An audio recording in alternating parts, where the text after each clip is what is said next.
Why faith matters.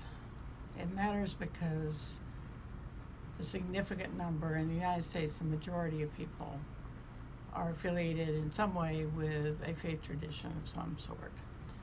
So it's part of our life experience, and for probably most of us, it's from childhood into adulthood.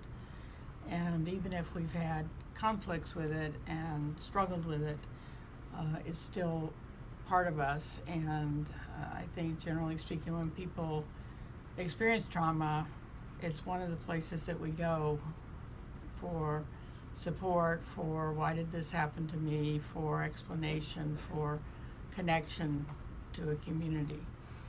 And so it should be no surprise that often victims and survivors struggle with questions of faith in light of their experiences. When I was young as a pastor and was beginning to do this work, one of the earliest examples that I had of, kind of clearly making the case for why faith matters was I was working as a volunteer at the Rape Crisis Center, and one of my colleagues there, who was also an advocate, shared in one of our meetings that she had gotten a call from a victim and gone to the woman's home. And when the woman came to the door, and then she sat back down on the sofa, and she had the Bible open on her lap and was clearly reading from the Bible.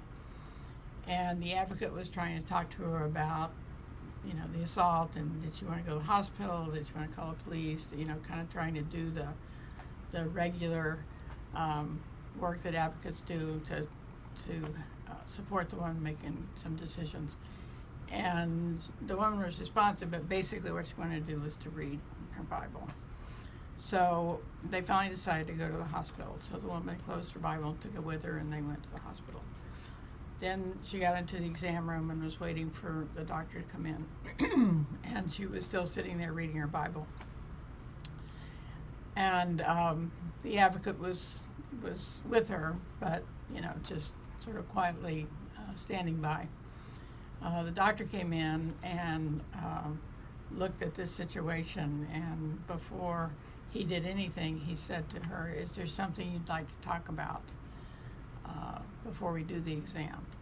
And she said, "Yes, I'm a Jehovah's Witness, and I'm really worried about what my church is going to say when they find out that I've been raped. And I just want to read a couple of sections from the Bible before we do this." So she read a couple of verses and closed the Bible and put it aside and went on with the exam. And as my colleague, the advocate, was sharing this with us, she was reflecting on what she had learned from this, and that basically, her inability at that point to recognize what this woman was needing and communicating, but her discomfort at this religious thing going on, and she didn't know what to do. And I don't fault her for that, but it was clearly a missed opportunity for her to support the woman. But the doctor came in, and the doctor noticed and stopped and made space for the victim to say what she needed. And then she was able to go on. The doctor had recommended after the exam that she had the morning after treatment, and she said, I'm good with that, but I have to go to my church and ask their permission. And thank God she went to the Council of Men in her church and told her story and asked for their permission for her to take that medication.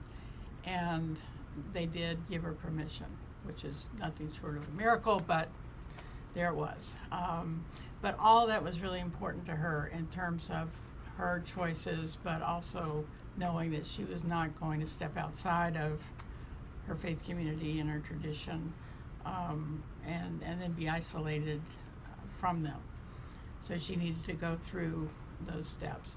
So it was, I think, one of those important lessons. And, we've got to notice, we've got to listen carefully, ask some questions to discern, are there needs here? that have to do with people's faith tradition? And if so, how do we help facilitate meeting them? And as an advocate, you may not feel that you can do that, but your job is to find someone who can.